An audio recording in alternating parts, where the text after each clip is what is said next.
Welcome back. This is West Coast Paul here on site San Diego. I've got my co-host in St. Louis, Izzy. Hey, what up, Izzy? What's up? What's up? You're listening to Pure Adrenaline on Stylin' Radio, and listen We're up. on what, hour 4? Yeah, we are moving right along here.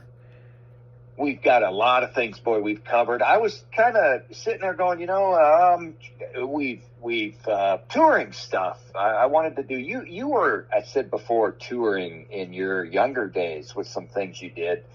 And you did nightclub stuff. Man, what was some of the funnest or most interesting things you've seen on touring when you were out and about? Are we talking about nightclubs or spring break or... Oh, spring break. No, spring break. Let's do spring break. Oh, spring break. The two idiot girls that got on the roof of the tour bus, and we didn't know they were up there, and we got on Highway 95, and we were coming out of Daytona going to Panama City, and these two girls were on the roof. We were doing like 80 miles an hour, 70, 80, and they were hanging. They had their arms wrapped around the air conditioners and floating in the air like Superman, and we got pulled over. Oh, God. And hey, man, you're flying real people behind the bus. Come on. Yeah, and like, if we're getting pulled over or something was going on, and the way the tour bus was set up, so you got your driver in the front, then there's a wall, with a glass door, it slides. And then you got like this really nice living room area.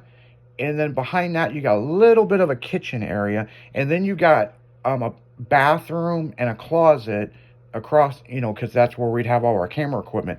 Behind that was the bunks, for the crew, Then behind that, you have basically my bedroom, my office. Okay. So it's very similar to Girls Gone Wild, right? So if we had to stop or something, my phone would ring in, my room, let's just say, my office or the bedroom in the back. And he's like, "Hey, boss, we're getting pulled over." And I'm like, "How fast are you going?" And he was like, "Shit, I was just keeping up with traffic." Well, then again, It's Florida, and we got half-naked girls, vinyl wrapped on the side of the bus. God only knows what, right? So I go, let me know if I need to come up front. Now, of course, I was writing an article for Slick Chick magazine. And I was focused on that. I didn't give a fuck. We get pulled over all the time for random shit, So anyway, make a long story short, the phone rings, goes, "We need you to come up front now." And I'm like, what the fuck? So get up there. They got the whole crew on the side of the bus. Basically their hands, feet spread apart, up against the bus, hands on the bus. I get off the bus and I go, "Can I help you?" And the guy goes to grab my hand, and I yank back and I'm like, "Is there something I can fucking help you with?" And he goes, "Do you understand the reason why this rig got pulled over?" And I'm like, "No, I don't. But why is my whole crew, spread eagle across the bus?" And they were like, okay, "Do you know these two girls?" And there were several other cop cars, and they were helping them down.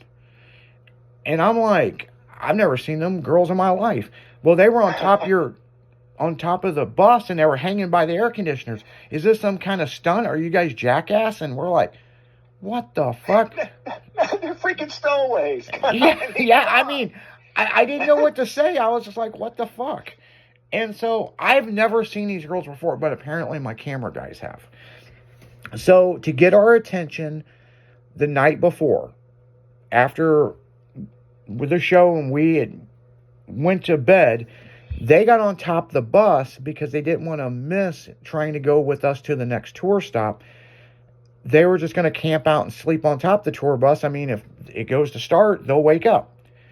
Well, they woke up going down, us getting ready to get on the highway, and they were going to fly off the top of a 10-foot tall tour bus, Oh, fuck. They're creating a new X Games, right? Yeah, this is bus flying. I mean, man, they wanted to they were pretty girls. I mean, their hair was all messed up from flying down the highway, but you know, they talked to them and then they apologized to me. And I'm like, so let me get this right. You're trying to get our attention by hanging on top of the tour bus? And then they explained the story, and they were like, well, what do you want to do? You want to press charges? And I'm like, well, what charges would we press? Yeah, exactly. Trespassing? I mean, we're not in. I mean, are we endangering their lives? We didn't even know they were up there. So I was like, look, man, you know, I don't know what's going on, but just everybody get back on the. We've got a deadline. We've got to be in Panama City at Club La Vila in a few hours to do MTV Spring Break, you know. So the cop was super cool. I mean, he could have been worse, you know. But I mean, how often do you cruise down a highway and see two chicks, you know, flying like flags, hanging on to a tour bus, jamming down the highway? Yeah, big pink tour bus with half-naked girls on the side of it. Yeah. I mean, hey, if it was a blow-up love doll, you were flying behind it. I've known of a couple of guys doing that. You know, that's one thing. But the cops thought we were trying to do some kind of publicity stunt, like we were filming this or something, and we're like, we didn't even know they were up there. So damn, we should have been. Yeah. Yeah. So we all got back on the bus, even the two girls. You know, I honestly got. I think. I'm trying to remember their names, but they were really nice. The one girl's from Nebraska. I remember that. And she's like, this is the craziest thing we've ever did. I was like, man, this is one of the craziest things I've ever seen someone do to get our attention. And they ended up going to Panama City with us, and we put them to work, you know. They were in the bikini contest. One of them won the second day, but yeah, it's just, there's that. And then there's so many other things like that's happened that's just like this is a story I've never told this story really on the radio, but maybe I have, I don't know. But we had been at spring break all month, right? Yeah. And we also did Daytona Bike Week. So now we've curved over to into Texas. We did Corpus Christi that year, and then we went to South Padre Island for Texas Week. Yeah. Well, that's basically northern Mexico, okay? So we go down there, Club Chaos, we rock that place, and we had these Mountain Dew 12 packs and cases, and back then we didn't back then in the 90s we didn't take credit cards, so it was just cash. And at the time we banked at a credit union. We were just starting off. We weren't like what Regions Bank or a bank that we can go make a night deposit. So when we were leaving South Padre, I didn't realize the millions of dollars that was stashed on the bus underneath the bed. You open up the closet and there's fucking money falling out, and we look like a damn drug cartel. Now, of course, we're young. We don't give a fuck. So we're driving and we got stopped by Border Patrol. Oh. And I should have known this because I've been to South Padre before, and I know that of course, they're going to check us to see if there's any illegals or somebody hanging on the roof or God knows what. And they're going to bring the drug dogs on there. And neither know our tour bus resembled Girls Gone Wild. They were looking to do something to us. And I'm like, holy fuck. So they got us all out of the tour bus. The drug dog was getting ready to go on the bus, and then they had a call, and then the drug dog had to leave. And so we ended up talking to Border Patrol because they needed that dog for something else. And they kind of walked around the bus. They wanted some, matter of fact, we didn't even have DVDs. We had VHS tapes. Oh, shit. That's how long ago it was. And they were just like, where are you guys traveling to? And we're like, St. Louis. And they're like, do you have any other stops? And we're like, no, but we'll be in Arkansas for fucking a day or so. How long it takes to get through there. And they were cool. They just wanted some free shit and get the fuck out of here. So we got out of there and we drove straight back to St. Louis. And we ended up parking the bus over at Untouchable Customs. And, of course, all this money's on there. So I call my attorney and I'm like, hey, can you come over to the shop? I want to show you something. So he comes over and he's like, how was spring break? You guys do pretty good. And I go, I don't know, you tell me. We went up on the bus and the mattress, it wasn't that I had to lift it up, just slide it over the side, because it wouldn't even sit down where it was supposed to sit. It was so stacked up. The mattress like floating on it and the blankets were draped over it. And I slid the mattress over. I go, you tell me. And he goes, holy shit. And I opened up the bathroom door and money fell out of it.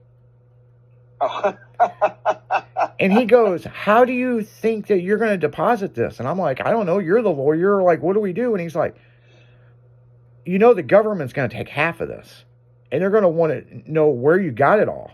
And so there was a whole big ordeal. And that's when we, we had to get with Regions Bank. We actually,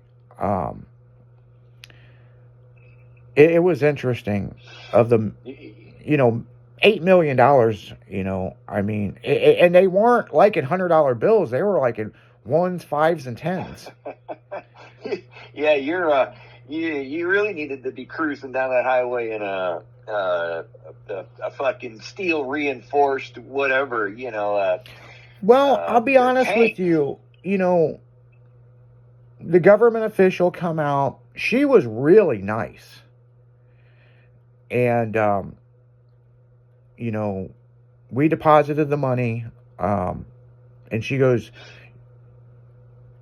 wrote out the slip of how much we had to pay the government, you know what I'm saying? So, but yeah, things all worked out. I mean, I was nervous for several days because now, you just can't walk into the bank. I mean, it took them 2 days to count the money. It was unreal. And so we got with Regions Bank. So the next year, when we would do spring break or a nightclub, we could go and make a bank deposit somewhere, Yeah, people aren't going to fucking find out and hunt you down and fucking kill you to steal your bus full of money. Well, that was the other thing that the U.S. government was like, I can't believe you guys traveled across the country with this much cash. Well, yeah, I mean, because if anybody finds out... Especially in South Padre Island. Yeah, there's just a lot of dead dudes laying along the ground. They're trying to figure out why, and somebody's cash. I mean, cash. Thank you. Here, cash. Cash spends everywhere. Yeah, and the thing is, it was untraceable because it was all the nightclubs, and every time somebody would come in, it's like, hey, it's $10, it's girls are $5, and they just stack the money up in the damn soda cases, and yeah, I'm going. Yeah, it's just money. It's not like it was sequential, pre-done, come from a bank. It's just every Tom, Dick, and Harry that walked in. Here's my money. And yeah, you're stacking it up. And I can't believe that tour bus was stacked like that. The other thing that's crazy about that is when we look back at it, after that whole deal, within a year to 2 years, we all got our firearms entertainment permits so we could carry guns. We didn't even really have security that year. I mean, thinking back on it, I mean, it's insane. I mean... Well, yeah, it's one of the if you look at it, one of the most naive, I guess you could say, stupidest things ever, but nobody knew. I mean... Yeah, I mean, we're only human. Yeah, and really what you needed was two miniguns on the top of that bus, making sure anybody that follows you gets erased immediately. Yeah, that was. And I had a really good crew because that crew, nobody talked about it. I mean, you're talking. We got the money from the nightclubs. We had our merchandising sales. We had our VHS sales, and hell, I mean, a video back then was $24.99, so $25, and we sold shit. That whole deal, they were shipping us down DVDs, or not DVDs, but VHS tapes, and every now and then we have, a U-Haul truck show up from St. Louis, and we sold 200 something thousand VHS tapes during spring break. And I should have been sending the money back, but we just kept stacking it up, and then we ran out of places to put it, so. But yeah, guys, on that note, man, we're going to get right back into the music. So if you got a bank account, don't shove the money under your mattress. Put it in the bank, So on that note, this is Pure Adrenaline only on Styling Radio.